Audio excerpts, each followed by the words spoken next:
palang hinuhusgahan na kita. Hindi ka aasenso. Habang buhay ka magiging hampas lupa. Hoy! Mas gugustuhin ko na maging hampas lupa ako buong buhay ko kaysa lukuhin ko yung sarili kong mayaman ako! Alam mo, akala namin ikaw mabait na tao eh. Yung pala reyna ka ng mga mata pobre. I'm just talking as I'm walking down the street. I'm laughing, reminiscing.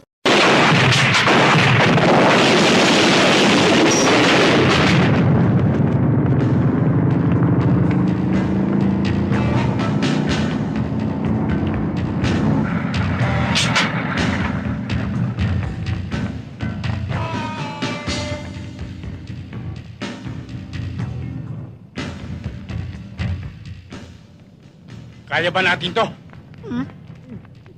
Kaya! Abante! Sagasaan mo! Sige, abante na!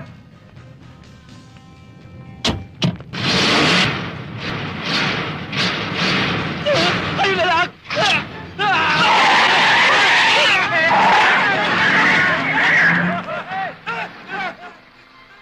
Maswerte pa rin kayo. At wala na akong bala.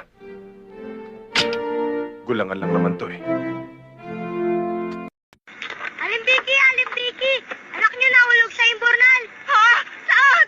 Saan? Duno! Sa imburnal! Naku niyo! Pare, ano daw? May bata daw nahulog sa imburnal. Kawawa naman yung anak ni Aling Vicky. Sinabi mo pa yan, tingko tapon. Ba't ang bilis mo? Ano nangyari? May nakalimutan ako eh. Ano yun? Hindi nga pala ako si Aling Vicky. namin. Babayaran naman kita eh. Hindi ko kailangan ng pera mo. Pinaghahanap na ako ng mga pulis ngayon. Anong pakialam namin sa'yo? Pwede ko kayong isumbong. Kanino?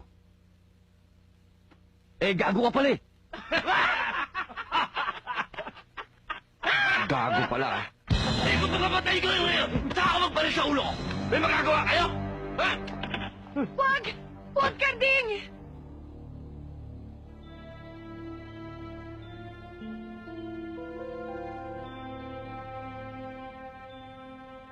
Tutulungan kita. Madali lang to. Sasamahan kita sa presinto para i-clear ang pangalan mo. Anong ginagawa mo sa akin? Baka mapahama ka.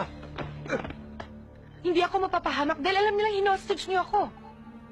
Paano yung pera namin? Di ba usapan natin sa Monday? Bago ako umalis papuntang States? Ikaw ba talaga?